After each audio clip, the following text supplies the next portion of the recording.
Joshua and Julia right before our eyes for this upcoming project. Mamaya, we'll reveal some more. Pero quick chat, Julia, Joshua, first time you heard, you're gonna be doing a project together, again, after so many years. Ano reaction?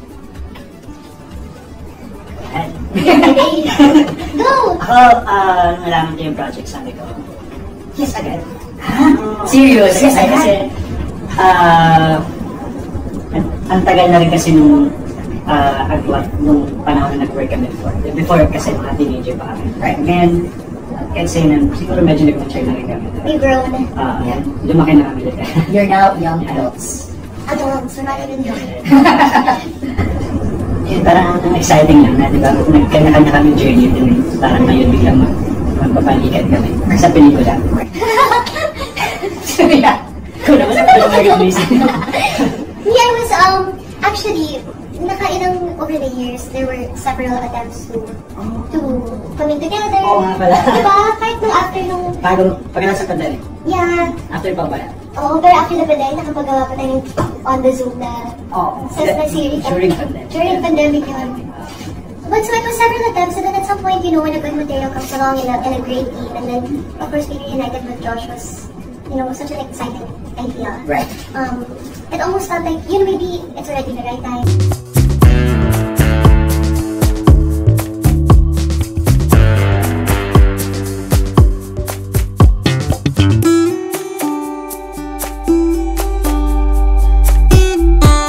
Good evening, everyone. Ito po ang inyong lingkod, Jovel Rosales. Ano pa nga ba ang inyong isinusulsul sa akin? Ay! Imarites mo na, dali! So, good evening po sa inyong lahat, sa aking mga subscribers and followers dyan. Let's jump up direct sa topic natin for this evening. So, ayun na nga guys, no, kung nandito na kayo sa video ko ngayon, is, nakita nyo na yung video kung saan nga ay parang nagpro-promote na si Julia Barreto and si Joshua Garcia sa kanilang movie, no, parang, I'm not so sure sa title, pero kung nakita nyo na yung, ilalagay ko na lang yung title dito, kasi nga nakalimutan ko, nakalimutan ko yung title ng bagong movie nila. So, ilalagay ko na lang dito, no. So, hindi naman yung main topic natin yung movie nila. So, yun nga, na-topic nga nila ng showbiz update na si OG Diaz, kung saan nga ay natanong kung meron pa ba daw silang mga supporters. So, of course guys, no, ang Josh Lea naman is andyan pa din naman yung mga supporters nila. So, kahit naman na marami na din namang mga artista noon, na sumikat noon, at nung nagtambal ulit, is marami pa din namang mga supporters. So, hindi yun kawala nila, kahit na may iba-iba na silang mga partner. At yun na nga, ay advice nga ni OG Diaz, kung saan ay nabanggit niya sa kanyang vlog as well, na hindi pwede na post muna sila ng mga kanya-kanyang picture ng kanilang mga partner. Like for example, si Julia kay Gerald at si Joshua sa kanyang non-showbiz girlfriend. Kasi nga, madadivert yung attention ng mga viewers, imbis na doon sa movie nila is doon sa kanilang totoong real life couple.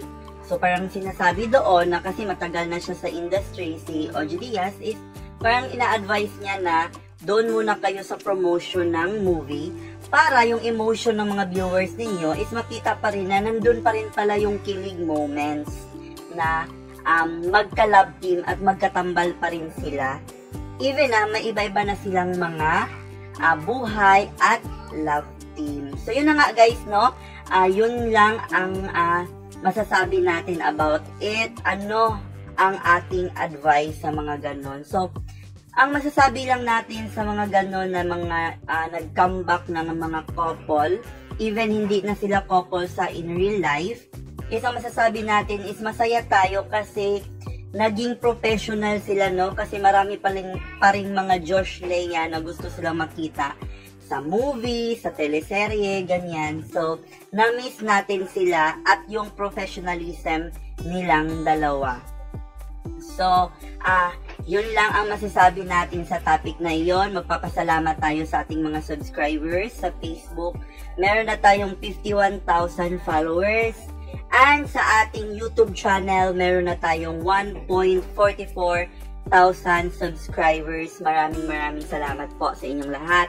And of course, sa nagbagong nagbigay ng opportunity sa akin, maybe this few weeks or days, makikita nyo na yung iba-vlog ko na mga condo units, kung saan nga ay makakakuha kayo ng mga affordable condo units, guys. So, abang-abang na lang kayo sa update ng buhay ko.